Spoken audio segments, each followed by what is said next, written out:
आप सभी लोगों को मेरा नमस्कार। आज वीडियो की इस पार्ट में मैं आपसे आपके भूमि अधिग्रहण कानून से संबंधित कुछ सवाल थे, उन्हीं सवालों पर आधारित ये वीडियो है। तो साथियों, आप इस वीडियो में मैं जो जानकारी आपसे शेयर करूंगा कि अगर कोई भी व्यक्ति आर्बिट्रेटर के अवार्ड से असंतुष्ट है तो उसके पास अगला ऑप्शन क्या है कि वो कहाँ केस फाइल कर सकता है।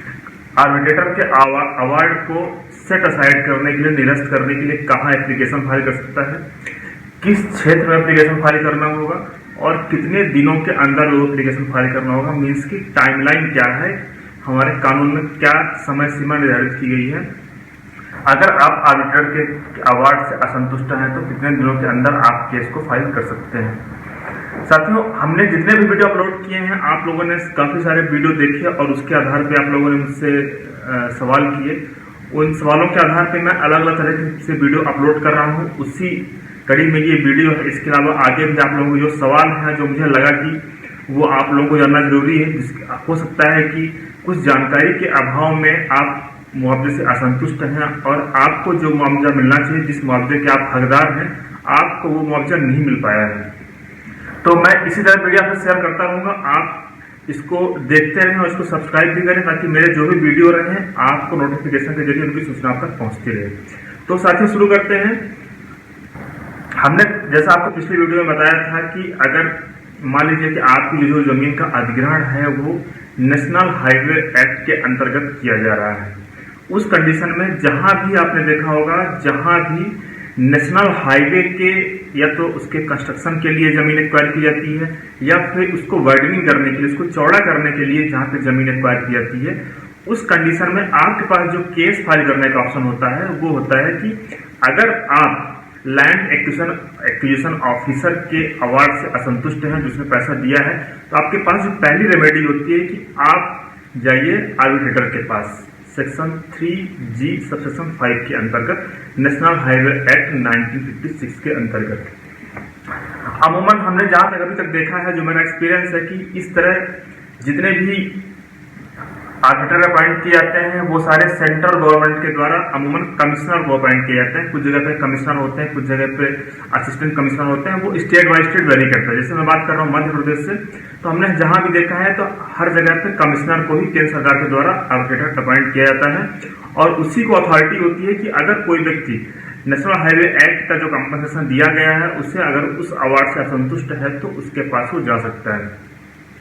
साथियों, उसमें कई बार ऐसा होता है कि आर्बिट्रेटर लोगों का ऐसा कहना होता है, मेरा ऐसा एजेंशन है, लेकिन लोगों ने ऐसा कहा कि आर्बिट्रेटर चूंकि सेंट्रल गवर्नमेंट का ही अपॉइंट किया हुआ एक व्यक्ति होता है, इसलिए कई बार उनके जो डिसीजन होते हैं वो बायस होते हैं, वो कह सकते हैं कि पक्षपात करते हैं। इसलिए लोगों का ऐसा पूछा कि अब हमारे पास क्या रेमेडी है। तो साथियों, आपको ऐसा हमने बताया कि जहां पे आर्बिट्रेटर अपॉइंट हो रहा है, मीन्स कि वहां पे जिस एक्ट के अंतर्गत वो अपॉइंट हो रहा है वो है आर्बिट्रेशन एंड कंसिलिएशन एक्ट 1996 के अंतर्गत। अब इसी एक्ट में प्रावधान है कि अगर आप जहां आर्बिट्रेटर के अवार्ड से असंतुष्ट हैं तो आप सेक्शन 34 के सबसेक्शन 2 और 3 के अंतर्गत आप सिविल कोर्ट में केस फाइल कर सकते हैं उस अवार्ड को सेट असाइड करने के लिए। तो साथियों, आपको क्या करना होगा कि आप अगर आर्बिट्रेटर के अवार्ड से असंतुष्ट हैं तो आप सिविल कोर्ट में सेक्शन 34 के सबसेक्शन 2 और 3 के अंतर्गत केस फाइल कर सकते हैं कि जो आर्बिट्रेटर ने जो अवार्ड पारित किया है उसको डिसमिस किया जाए, उसको सेट असाइड किया जाए।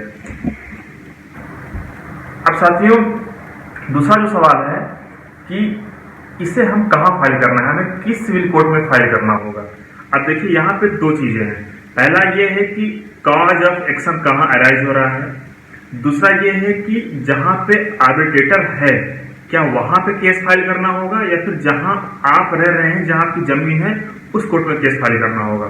ये क्वेश्चन इस तरीके से पैदा होता है। जैसे एग्जाम्पल के लिए मैं बात कर रहा हूँ भोपाल से। हमारे आसपास के जो जिले हैं, जैसे हमारे यहाँ आसपास जैसे रायसेन है, होशंगाबाद है, तो विदिशा है, सीहोर है, तो अगर इन जिलों में अगर किसी को प्रॉब्लम होती है, अगर कोई आर्बिट्रेटर के पास आता है तो कमिश्नर यहाँ के बैठते हैं भोपाल में। मीन्स जो उनका जो डिस्ट्रिक्ट है वो डिस्ट्रिक्ट है सीहोर, लेकिन जो कमिश्नर है वो बैठ रहे हैं भोपाल में। तो अब सवाल ये होगा कि जो ये जो सेक्शन 34 सेक्शन 2 के अंदर का जो केस फाइल करना होगा इनको आर्बिट्रेटर के अवार्ड के खिलाफ, तो वो सीहोर में केस फाइल करना होगा या भोपाल में करना होगा। तो साथियों यहाँ पे कई सारे लोग मिस्टेक कर देते हैं कि जहाँ उनका जमीन है वहां पे केस फाइल कर देते हैं। आप ये गलती बिल्कुल ना करें। जहां पे आर्बिट्रेटर है, जिस लोकेशन पे आर्बिट्रेटर है, आपको उस क्षेत्र के सिविल कोर्ट में केस फाइल करना होगा। इस मामले में काफी सारे जजमेंट है, कई जगह डिस्प्यूटेड भी है मामला, लेकिन जो सुप्रीम कोर्ट ने जो हालिया जजमेंट दिया उसके हिसाब से बताया कि जहां पे आर्बिट्रेटर जिस जुडिक्शन में है उस क्षेत्र की जो कोर्ट है वहां पे आपको केस फाइल करना होगा। इसका मतलब ये कि जहां आपकी जमीन है वहां आपको केस फाइल नहीं करना है जहां आपका आर्बिट्रेटर है, और जहां आपने आर्बिट्रेशन के यहाँ पे जिस जगह पे केस फाइल किया है उस जिले का जो सिविल कोर्ट होगा आपको वहां केस फाइल करना होगा। अब साथियों जो दूसरा सबसे महत्वपूर्ण सवाल है कि इस हमारे जो आर्बिट्रेशन एंड कंसिलिएशन एक्ट है इसमें क्या प्रावधान बताया गया है कि कोई भी व्यक्ति किस कंडीशन में आवेदन पत्र प्रस्तुत कर सकता है आर्बिट्रेटर के अवार्ड को असंतुष्ट करता, आर्बिट्रेटर के अवार्ड को सेट असाइड करने के लिए। तो साथियों इसमें एक लीडिंग जजमेंट है। अगर आप उस जजमेंट को देखेंगे तो आपके सारे जितने भी डाउट है सब क्लियर हो जाएंगे कि किस किस कंडीशन में 34(2) और 3 के अंतर्गत केस फाइल किया जाता है सिविल कोर्ट में। ये जो जजमेंट है ये associate builders versus Delhi development authority, ये 2015 का जजमेंट है, ये सुप्रीम कोर्ट से डिसाइड हुआ था। इस जजमेंट की कुछ महत्वपूर्ण बातें मैं आपको बता देता हूं। इसमें ऐसा बताया गया है कि आप कोई भी व्यक्ति सेक्शन 34 सबसेक्शन 2 के अंतर्गत केस फाइल कर सकता है आर्बिट्रेटर के अवार्ड को निरस्त करने के लिए इस कंडीशन में। पहला तो ये कि मान लीजिए कि कोई व्यक्ति असमर्थता से ग्रसित है, इसका मतलब कि वो ये नहीं समझ पा रहा है कि उसके हित के लिए क्या नुकसानदायक है क्या फायदेमंद है। मीन्स कह सकते हैं कि अगर उसको ऐसा कोई मेंटल इशू है या फिर उसकी जो सोचने से बनने की जो क्षमता है वो इस प्रकार है को नहीं समझ पा रहा है, तो उस कंडीशन में जो ये अवार्ड है सेट असाइड किया सकता है।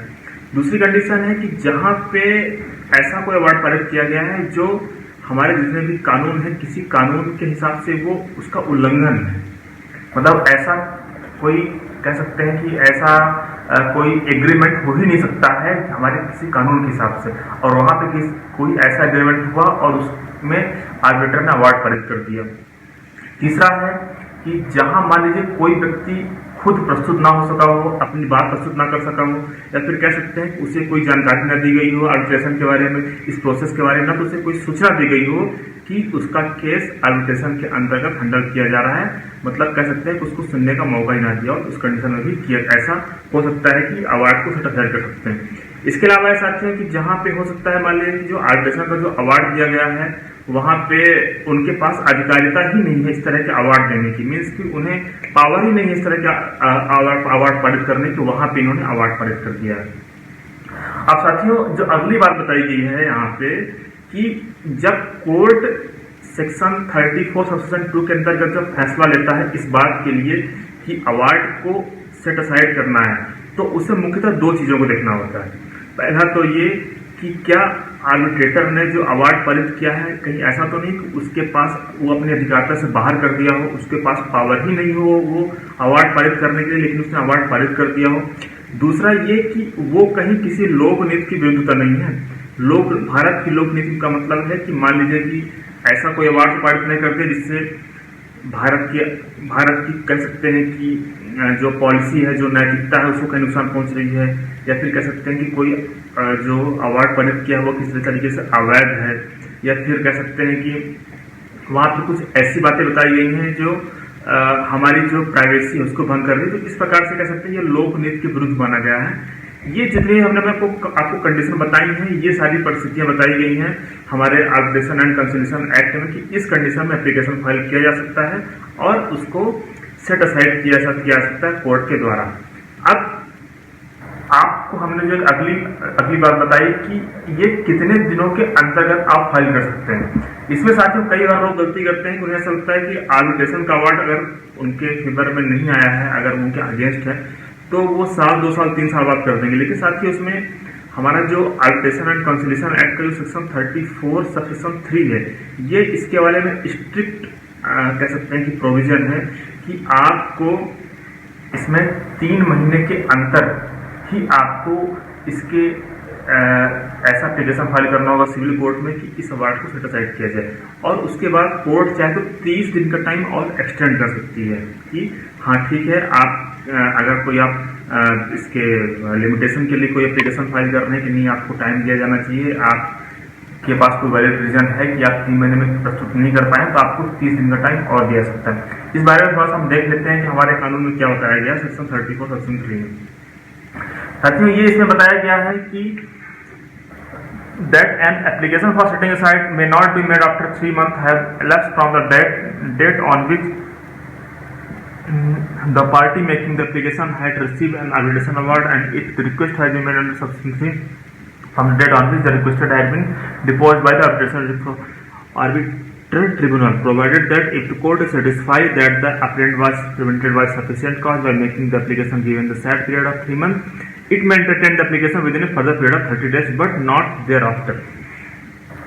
मुझे उम्मीद है कि आप समझ गए होंगे कि आपके पास 3 महीने का टाइम रहता है, और उसके बाद आप एक्सटेंड कर सकते हैं उसको मोर देन नेक्स्ट 30 डेज के लिए। मीन्स आप कह सकते हैं कि आपके पास 4 महीने तक का टाइम आपको मिल सकता है इस पे। अब कुछ लोगों के सवाल ऐसे होते हैं कि उन्होंने ऐसा पढ़ा है कि जो लिमिटेशन एक्ट का जो सेक्शन 5 है वो एप्लीकेशन वो कहीं भी फाइल कर सकते हैं। अमूमन हम लोग सिविल कोर्ट में एप्लीकेशन फाइल करते हैं किसी भी केस में कि हमें जो डिले से फाइल किए जाए, जो कंडेम किया जाए उसे माफ किया जाए। लेकिन साथियों, ये स्पेशल एक्ट है, इसलिए लिमिटेशन एक्ट के सेक्शन 29 सबसेक्शन 5 के अकॉर्डिंग उसका जो प्रोविजन है वो इस पे इम्प्लीमेंट नहीं होगा। तो आप इस गलतफहमी में बिल्कुल भी ना रहें कि आप डिले से फाइल करेंगे, उसके बाद आप section 5 limitation act application file कर देंगे और आपका एप्लीकेशन एक्सेप्ट हो जाएगा। हमने इस तरह के ढेरों केस देखे जहां की सिविल कोर्ट ने केवल इस आधार पर रिजेक्ट कर दिया क्योंकि उन्होंने केस को देर से फाइल किया था, और वो इस कॉन्फिडेंस में थे, भरोसे में थे कि उनका सेक्शन 5 का एप्लीकेशन स्वीकार हो जाएगा। लेकिन चूंकि स्पेशल एक्ट है, इसलिए यहाँ पे उसको एक्सेप्ट नहीं किया जाता है, उसको डिसमिस कर दिया जाता है। तो साथियों, ये थे कुछ सवाल आपके जिसके बारे में हमने आपको ब्रीफ किया। अभी आपके कुछ और भी सवाल हैं जिसके बारे में आपको आने वाले टाइम अपडेट करता रहूंगा। आप हमसे जुड़े रहिए, और अगर आपके और भी कुछ सवाल हैं तो आप मुझे कमेंट करके बता सकते हैं। धन्यवाद साथियों।